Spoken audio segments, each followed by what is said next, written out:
from Ketolicious Life, and I want to talk to you about macros. What are macros, and do you even need them?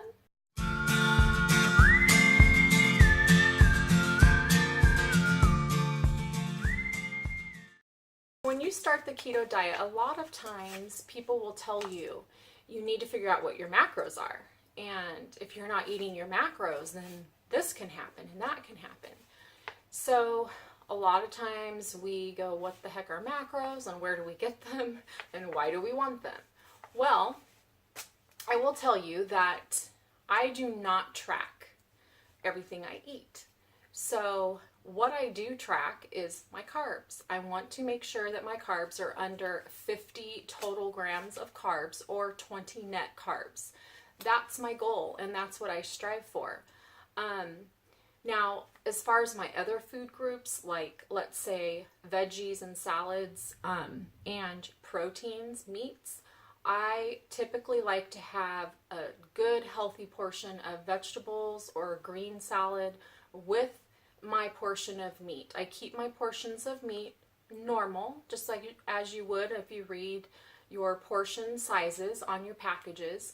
That's what you want to shoot for. You want to keep your protein moderate in this diet. And there are lots of people out there that do a higher protein and some do a lower protein. There's some that do a higher fat and some do a lower fat. You know, there's a lot of different ways to keto. So what you need to do is determine what works best for you. If you're one who doesn't like meat, then you're going to probably not eat as much meat. That's just how it is. You want to keep your fats higher because that's what your body's going to be using to burn energy, and it needs that energy to replenish the cells inside of your body and your brain. Your brain's going to need that fat, that source of energy. So you don't want to deprive your body of the fat. You want to keep your fat content at least at 60 to 80%. So definitely don't deprive yourself of the fat in the keto diet. As far as macros, what I recommend, if you're the type that you really want to make sure you're following all of those macros carefully, go to some of the online keto calculators, and they are going to help you determine for your age and your height and your weight. They will help you determine exactly what your ratios and your macros should be. Now, and just remember, when you use those are just tools. Those are not a definitive number that you have to follow and stay within. If you go a little over, a little under here or there, it's not going to hurt anything. There are many ketoers out there that will tell you, eat when you're hungry. And if you're not hungry, don't eat. So your calories could be all over the place on any given day, depending on the signs that your body is giving you. If you're hungry, you're going to maybe eat a little more one day than the next. You want to listen to your body. If your body's telling you that it's hungry, then you need to feed it.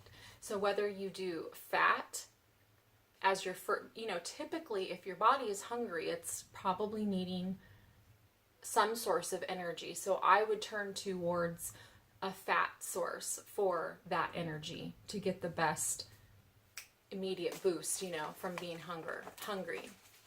So definitely keep that in mind when you're doing keto. If you're just starting out, go ahead and take a look at the macro calculators, the keto calculators online. There's one that I like a lot. It's called Keto Diet Buddy.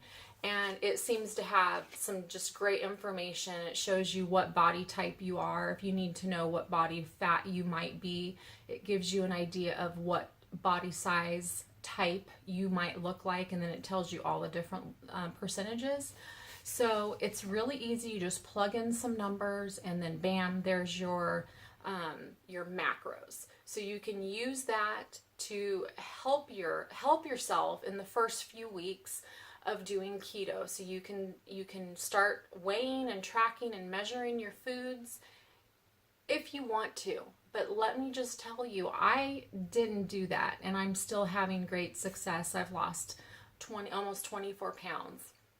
Now, You don't have to track. If you're the type of person that you need to know at the end of the day that you've stayed right on track and right on target, and you don't mind doing the tracking, then by all means track away. And definitely it's helpful. It's a helpful tool. But for some people, just the thought of tracking and weighing and doing all of that would just be too much, and they would just quit after a week. So determine how important it is to you and how willing are you to do it. If after the first month you're not seeing the results, or you're not seeing the results you'd like to see, then go ahead and track for a week. I recommend tracking for about a week, but I just don't feel that it's a requirement to track every single day, every single meal, every single snack. You know yourself the best, and if that's what you need to do, then do it. Definitely do it. But if that's just too much for you, give it a go without tracking and see how you do. And I think you'll be surprised that your body is really good at giving you messages and telling you what you need to do and when you need to eat. So give that a try, and don't be afraid of all of that tracking and the macro calculator and the macros. Don't be so afraid of that it discourages you from finding the best health you can find for yourself. So thanks so much for watching, and I hope this video was helpful. Bye!